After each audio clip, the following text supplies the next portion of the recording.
KNH News 24. जमिनीच्या वादातून वांबोरी येथे जेसीबीच्या सहाय्याने बेकायदेशीरपणे घर केले भुईसपाट।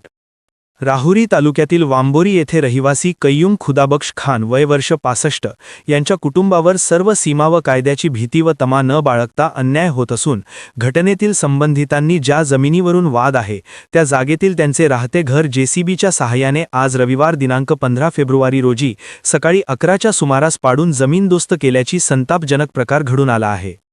कय्यूम खान यांचे अहिलनगर येथील मुजाहिद कुरेशी व इतर 3 यांच्यासोबत अहिलनगर येथे न्यायालयात खटला सुरू असताना संबंधितांनी कायदा हातात घेऊन त्या जागेवर बेकायदेशीरपणे ज्या महिलांचा त्या जमिनीशी कुठलाही थेट संबंध नाही अशा महिलांचा समूह गोळा करून कय्यूम खान यांच्या कुटुंबियांना मारहाण, जीवे मारण्याची धमकी दिली, घर पाडले, घराचे नुकसान केले।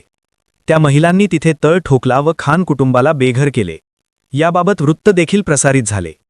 हल्लेखोर एवढ्यावरच थांबले नाहीत तर कय्यूम खान यांचे घर देखील जेसीबीने पाडून जमीनदोस्त केले। याला जबाबदार कोण व ही याला गुन्हेगारांची मुजोरी म्हणायचे का? पोलीस प्रशासनाला घटनेबाबत माहिती देऊन देखील कुठलीही समाधानकारक कारवाई झाली नाही।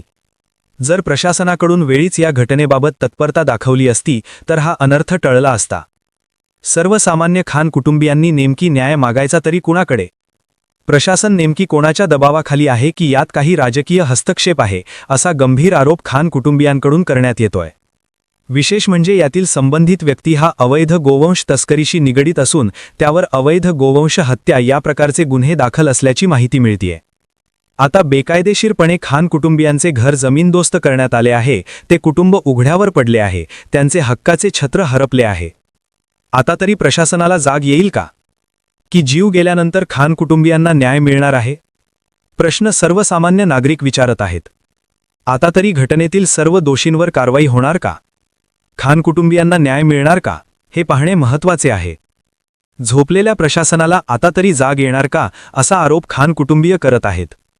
KNH न्यूज 24 साठी प्रवीण गायकवाड, अहिलनगर।